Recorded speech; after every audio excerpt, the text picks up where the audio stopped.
ನಮಸ್ಕಾರ. ಹವ್ಯಕ ಪಾಕಶಾಲೆಗೆ ಸ್ವಾಗತ. ಇವತ್ತು ಮೆಣಸಿನಕಾಯಿಯಿಂದ ಮಜ್ಜಿಗೆ ಮೆಣಸು ಅಥವಾ ಬಾಳಕವನ್ನು ಹೇಗೆ ಮಾಡೋದು ಅಂತ ನೋಡೋಣ.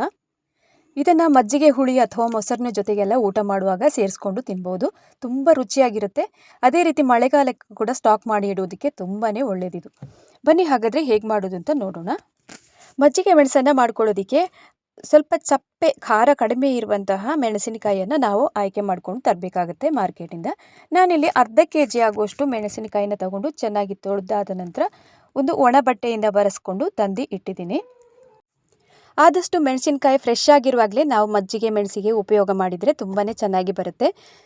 ಈಗ ತೊಳ್ಕೊಂಡು ಒರೆಸ್ಕೊಂಡೆಲ್ಲ ತಂದು ಇಟ್ಟಾದ ನಂತರ ನಾವಿದನ್ನು ಇನ್ನೀಗ ಹೋಲನ್ನಾಗಿ ಮಾಡ್ಕೊಳ್ಬೇಕು. ಒಂದು ಚಾಕುವಿನ ಸಹಾಯದಿಂದ ನೋಡಿ ಈ ಥರ ತೊಟ್ಟಿನ ಕೆಳಭಾಗದಲ್ಲಿ ಹೀಗೆ ಹೋಲ್ ಮಾಡಿದರೆ ಸಾಕಾಗುತ್ತೆ. ಪ್ರತಿಯೊಂದು ಮೆಣಸಿನಕಾಯನ್ನು ಅದೇ ರೀತಿ ಮಾಡಿ ಸಪ್ರೇಟಾಗಿ ತೆಗೆದಿಟ್ಟಿದ್ದೀನಿ ಎಲ್ಲವನ್ನು. ಈಗ ನಾನು ತೋರಿಸ್ತಾ ಇರುವಂಥದ್ದು ಎಲ್ಲ ಮೆಣಸಿನಕಾಯನ್ನು ಹೋಲ್ ಮಾಡಿ ಇಟ್ಕೊಂಡಾಗಿರುವಂಥದ್ದು. ಇದನ್ನು ಇನ್ನೀಗ ಒಂದು ದೊಡ್ಡ ಪಾತ್ರೆಯನ್ನು ತಗೊಂಡು ಅದಕ್ಕೆ 1 ಕಪ್ ಆಗುವಷ್ಟು ಮಜ್ಜಿಗೆಯನ್ನು ಹಾಕ್ಕೊಳ್ತಾ ಇದ್ದೀನಿ. ದಪ್ಪ ಮಜ್ಜಿಗೆ ಇದ್ದಷ್ಟು ಒಳ್ಳೆಯದು, ಮತ್ತು ಅದು ಸ್ವಲ್ಪ ಹುಳಿ ಇದ್ದಷ್ಟು ನಮಗೆ ಮಜ್ಜಿಗೆ ಮೆಣಸು ಕೂಡ ಚೆನ್ನಾಗಿ ಬರುತ್ತೆ. ಈಗ ಅದಕ್ಕೆ 1 ಕಪ್ ಆಗುವಷ್ಟು ಕಲ್ಲುಪ್ಪನ್ನು ಕೂಡ ಆ್ಯಡ್ ಮಾಡ್ಕೊಂಡಾದ ನಂತರ ಸ್ವಲ್ಪ ಹುಡಿ ಇಂಗನ್ನು ಹಾಕಿ ಚೆನ್ನಾಗಿ ಮಿಕ್ಸ್ ಮಾಡ್ಕೊಳ್ಳೋಣ.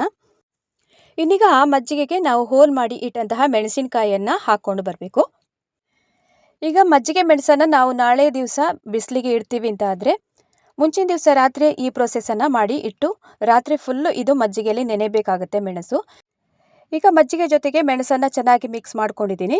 ಆಮೇಲೆ ಅದರ ಮೇಲೊಂದು ತಟ್ಟೆಯನ್ನು ಇಟ್ಕೊಳ್ಬೇಕು. ಅದರ ನಂತರ ಒಂದು ಕುಟಾಣಿಯ ಕಲ್ಲನ್ನು ಭಾರಕ್ಕೆ ಹೀಗೆ ಇಟ್ಟಾದ ನಂತರ ಮೇಲಿಂದ ಒಂದು ತಟ್ಟೆಯನ್ನು ಮುಚ್ಚಿ ಸೈಡಲ್ಲಿ ಹಾಗೆ ಎತ್ತಿಡೋಣ.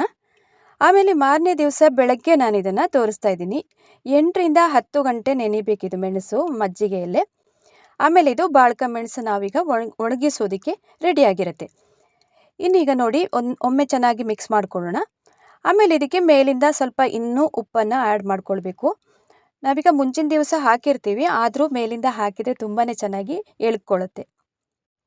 ಇನ್ನೀಗ ಉಪ್ಪೆಲ್ಲ ಸರಿಯಾಗಿ ಮಿಕ್ಸ್ ಆದ ನಂತರ ಇಲ್ಲಿಗ ಅಡಿಕೆ ತಟ್ಟೆಯನ್ನು ಈ ಥರ ಊಟ ತಟ್ಟೆ ಏನಾದರೂ ತಗೊಳ್ಬೋದು ಅಥವಾ ಹಾಳೆ ಏನಾದರೂ ತಗೊಳ್ಬೋದು. ಅಡಿಕೆ ಹಾಳೆ ಬರುತ್ತಲ್ಲ ಅದರಲ್ಲೂ ಕೂಡ ಸುಲಭವಾಗಿ ನಾವು ಒಣಗಿಸ್ಬೋದು. ನಾವೀಗ ಒಂದು 5 ರಿಂದ 6 ಬಿಸಿಲು ಒಣಗಿಸಬೇಕಾದ್ರೆ ಸ್ಟೀಲ್ ತಟ್ಟೆನೆಲ್ಲ ಆದಷ್ಟು ಅವಾಯ್ಡ್ ಮಾಡೋದು ಒಳ್ಳೆಯದು. ಈ ಥರ ಅಡಿಕೆ ಹಾಳೆ ಇದ್ರಂತೂ ಸುಲಭವಾಗಿ ಒಣಗಿಸ್ಬೋದು. ಈಗ ಮೆಣಸನ್ನೆಲ್ಲ ಹರಡ್ಕೊಂಡಾಗಿದೆ, 3 ತಟ್ಟೆಗೂ ಸಮನಾಗಿ ಹರಡ್ಕೊಂಡಿದ್ದೀನಿ. ಇನ್ನೀಗ ಅದೇ ಮಜ್ಜಿಗೆ, ಉಪ್ಪು ಮಿಶ್ರಿತ ಮಜ್ಜಿಗೆಯನ್ನೇ ನಾವೀಗ ಸ್ವಲ್ಪ ಸ್ವಲ್ಪನೇ ಮೆಣಸಿನ ಮೇಲೆ ಹಾಕ್ಕೊಂಡು ಬರಬೇಕು 3 ತಟ್ಟೆಗೆ ಕೂಡ. ಬಾಕಿ ನಾವು ಮಜ್ಜಿಗೆಯನ್ನು ಆ್ಯಡ್ ಮಾಡೋದು ಬೇಡ, ಈಗ ಇಷ್ಟನ್ನೇ ಹಾಕ್ಕೊಂಡ್ರೆ ಸಾಕಾಗುತ್ತೆ. ಈ ಥರ ಮಾಡೋದ್ರಿಂದ ಪ್ರತಿಯೊಂದು ಮೆಣಸಿಗೂ ಉಪ್ಪು ಮತ್ತು ಮಜ್ಜಿಗೆ ಚೆನ್ನಾಗಿ ಎಳ್ಕೊಳ್ಳುತ್ತೆ. ಈಗ ಬಿಸಿಲಲ್ಲಿ ತಗೊಂಡೋಗಿ ಇಡ್ತಾ ಇದ್ದೀನಿ. 1 ರಿಂದ 2 ದಿವಸ ಹೀಗೇ ನಾವು ಈ ಪ್ರೊಸೆಸನ್ನೇ ಮಾಡ್ತಾ ಇದ್ದರೆ ಮಜ್ಜಿಗೆ ಮೆಣಸು ತುಂಬ ಚೆನ್ನಾಗಿ ರುಚಿಯಾಗಿ ಕೂಡ ಬರುತ್ತೆ. ಈಗ ಮೊದಲನೇ ದಿವಸ ಸಾಯಂಕಾಲ ನಾನು ತೋರಿಸ್ತಾ ಇದ್ದೀನಿ. ಬಿಸಿಲಿಂದ ತೆಗೆದಾದ ನಂತರ ಒಮ್ಮೆ ಚೆನ್ನಾಗಿ ಮಿಕ್ಸ್ ಮಾಡ್ಕೊಳ್ಳೋಣ. ಮಜ್ಜಿಗೆ ಕ್ವಾಂಟಿಟಿ ಕೂಡ ತುಂಬ ಕಮ್ಮಿ ಬಂದಿದೆ ನೋಡಿ. ಸರಿಯಾಗಿ ಮಿಕ್ಸ್ ಮಾಡಿ ಆದ ನಂತರ ಆ ದಿವಸ ರಾತ್ರಿ ತಟ್ಟೆಯನ್ನೆಲ್ಲ ಮುಚ್ಚಿ ಹಾಗೇ ಎತ್ತಿಡಬೇಕು. ಮತ್ತು ಮಾರನೇ ದಿವಸ ಬೆಳಗ್ಗೆ ನಾವಿದನ್ನು 2ನೇ ದಿವಸ ಕೂಡ ಈಗ ತೋರಿಸ್ತಾ ಇದ್ದೀನಿ ನೋಡಿ. ಮಾರನೇ ದಿವಸ ಬೆಳಗ್ಗೆ ಇನ್ನೊಮ್ಮೆ ಚೆನ್ನಾಗಿ ಮಿಕ್ಸ್ ಮಾಡಿ ಇದನ್ನು ಬಿಸಿಲಲ್ಲಿ ಒಣಗೋದಕ್ಕೆ ಇಡೋಣ. ಇದೇ ಪ್ರೊಸೆಸನ್ನು ನಾವು 3-4 ದಿವಸಗಳ ಕಾಲ ಕಂಟಿನ್ಯೂಸ್ ಆಗಿ ಮಾಡ್ತಾ ಇರಬೇಕು. ಆವಾಗ ಮಜ್ಜಿಗೆ ಕೂಡ ಸರಿಯಾಗಿ ಡ್ರೈ ಆಗಿ ಸಿಗುತ್ತೆ ನಮಗೆ.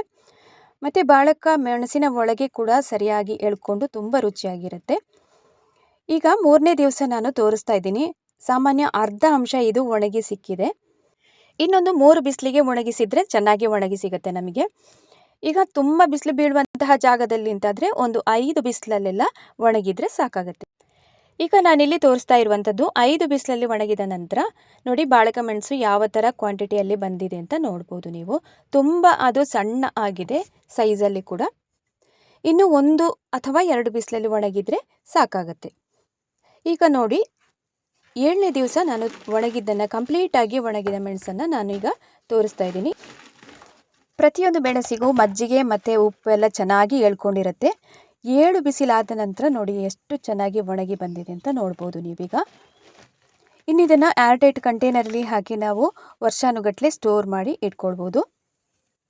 ಈ ಮಜ್ಜಿಗೆ ಮೆಣಸನ್ನು ನಾವು ಮೈಲ್ಡ್ ಆಗಿರುವಂತಹ ಪದಾರ್ಥ ಮೊಸರಿನ ಜೊತೆಗೆ ಊಟ ಮಾಡೋದಕ್ಕೆ ಅಥವಾ ಮಜ್ಜಿಗೆ ಹುಳಿ ಜೊತೆಗೆ ಊಟ ಮಾಡೋದಕ್ಕೆಲ್ಲ ಸೇರಿಸ್ಕೊಂಡಾಗ ತುಂಬ ರುಚಿಯಾಗಿರುತ್ತೆ.